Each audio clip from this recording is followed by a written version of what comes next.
front. Okay. Hi there. Thank you so much Sure. for doing this. Nicole Scango with CBS News. Two questions. One, can you speak a little bit about First Amendment activity and plans for protesters? Mm-hmm. Sure. And then just as a second question, curious, you mentioned the 18.5 miles of fencing. Mm-hmm. We've seen much of that go around the White House this morning. Mm-hmm. Do you anticipate that fencing will stay much beyond the event, or at what point should we see that come So down? we're planning on everything to be cleaned up by the 19th.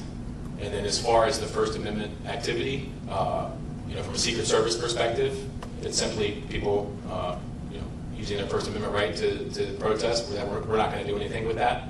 But if that turns violent or if any laws are broken, that's when MPD, Park Police, Secret Service will get involved, and that will be handled swiftly.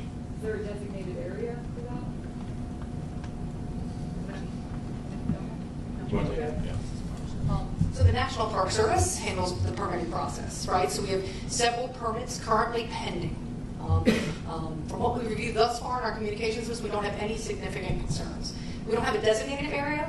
According to the permit, they'll request where they want to be, and the National Park Service will make a decision based on the NSSE and the security perimeter.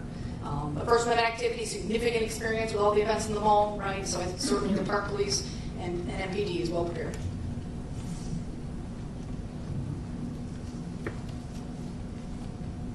Hey Matt, it's Holmes Labyrinth from CNN. I'm curious, what is the number that you're really expecting right now for counter-protesters? I know you mentioned in terms of attendees, we're talking hundreds of thousands.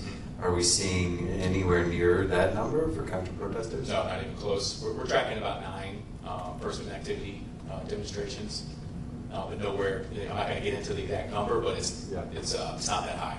And then, is there a plan in place to call National Guard if needed? What is? We actually have National Guard. You already have it. Yeah. They're working the event, so they will be here. But we also have a robust plan for civil disturbance. What's the number of National Guard here? Again, I'm not going to talk about numbers just for security reasons.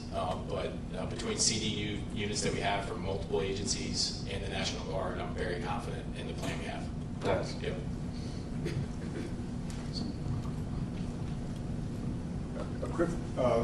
Mark Seegers, Channel 4.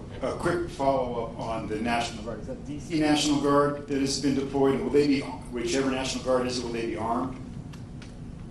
They will not be armed, and I believe it's not just DC National Guard, but DC National Guard is involved. And then can I ask about the logistics of spectators who want to get in? So there's a festival area, and then there's the viewing area. Can you go from the festival area to the parade viewing area without going out and in through new security? And you want to answer that? Sure. You have to go through security for both. So, but if once I'm in the festival area, I could just go. No, you'll go out and you'll go through. Okay. And we have a ton of magnetometers, so I don't, depends on how many people show up, right? If 1 million people show up, there's going to be a line. And then, how many people are you prepared that can actually sit on those? Is it like 3 or 4 blocks where there's actually bleachers for the parade route? There will be no bleachers. So it's just standing along Constitution Avenue? Correct. And so how many people do you think you can accommodate there? Hundreds of thousands. You can? Okay. Yeah. Okay.